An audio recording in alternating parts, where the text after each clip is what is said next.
I am too excited for fall, so today I decided to make some apple butter and apple syrup. I started off with 2 gala apples. I went ahead and I cleaned it with some baking soda, let it soak for a couple minutes, and then I rinsed it off. I went ahead and I cut them in 4, and then I cut those 4s in half. But you could cut your apples however you like. I added my apples to a pot. I added 1 1/4 cup of water, 3 to 5 cloves, 1 1/4 cups of brown sugar packed. You can use 1 tablespoon of pumpkin pie spice or apple pie spice. I had pumpkin pie spice. 2 cinnamon sticks or a half tablespoon of ground cinnamon. Then put your heat on a medium low and make sure you stir everything together. You want to let this cook down for about 15 to 20 minutes because you really want to get that apple flavor. You also can add about like a 1/4 cup of apple juice as well. And make sure you're always continuously stirring. Don't let it just sit there.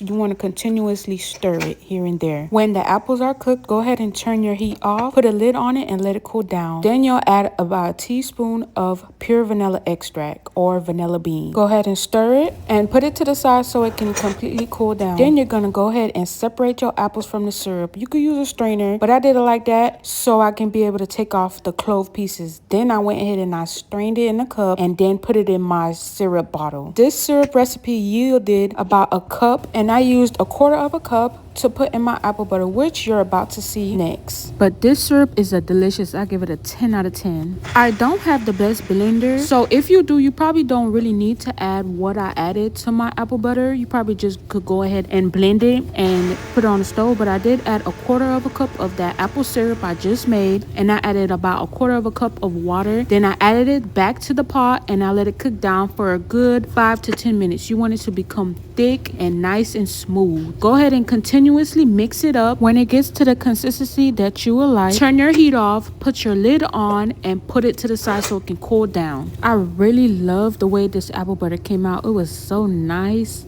thick, creamy, and smooth, and it tastes delicious. I went ahead and I used my old instant espresso bottle that I cleaned out and took the wrapper off. Yes, reuse your jars, okay? It's perfectly fine. Just make sure you clean it out. I went ahead and I put my apple butter in it, and this came out so delicious. I also give this a 10 out of 10. I was so excited to see what I did. This is my first time making apple syrup and apple butter, so I think I did a pretty good job. If you use this recipe, go ahead and let me know how it came out. The next day, I went ahead and I toasted up some English muffins, and I wanted to try the apple butter, and it was delicious. 10 out of 10.